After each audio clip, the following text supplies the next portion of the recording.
Hello everyone, আমি psychologist এবং special educator Susmita Dutta. আজকে একটা ছোট্ট ভিডিও নিয়ে এসেছি আপনাদের জন্য। আপনারা সবাই জানেন এখন শীতকাল পড়ে গেছে এবং শীতকাল মানেই হচ্ছে একটা আনন্দের মাস। আমরা শীতকালে ভালো মন্দ খাই, ঘুরতে যাই, বন্ধুদের সাথে আড্ডা মারি, খুব মজা করি।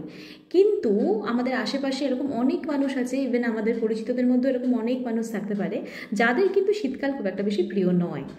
শীতকাল এলেই কিন্তু তাদের ভীষণ মন খারাপ হয়ে যায়, মুড সুইং হয়, তাদের আর আগের মতো এনার্জি থাকে না, কাজ করতে ইচ্ছা করে না, একটা হেভিনেস ফিল করে, ঘুমের মাত্রা বেড়ে যায়, প্রত্যেকটা অ্যাক্টিভিটিতেই প্রচণ্ড ইরিটেশন লক্ষ্য করা যায়। আমরা হয়তো ভাবি যে এই লোকটা না ভীষণ অলস, শীতকাল বলে হয়তো মেবি কাজ করছে না, কিন্তু নয়। অনেক সময় কিন্তু অলসতার কারণে মানুষ এই জিনিসগুলো করে না। অনেক সময় সিজনাল অ্যাফেক্টিভ ডিসঅর্ডার কিংবা উইন্টার ডিপ্রেশন থাকলেও কিন্তু শীতকালে মানুষের মন খারাপ হয়ে যায়। শীতকাল কতক্ষণে যাবে তারা সেই অপেক্ষাতেই থাকে।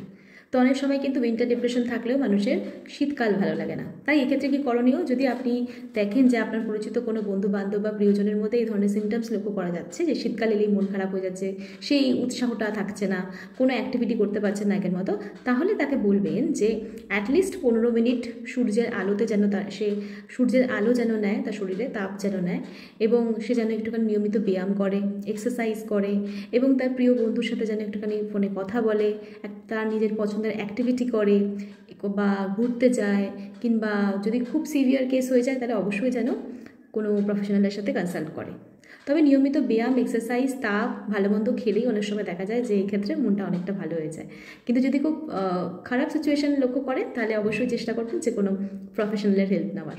তাহলে সবাইকে বলি হ্যাপি উইন্টারে ভীষণ ভালো থাকবেন এবং মটরশুঁটির কচুরি, আলুর দম খেতে একদম ভুলবেন না।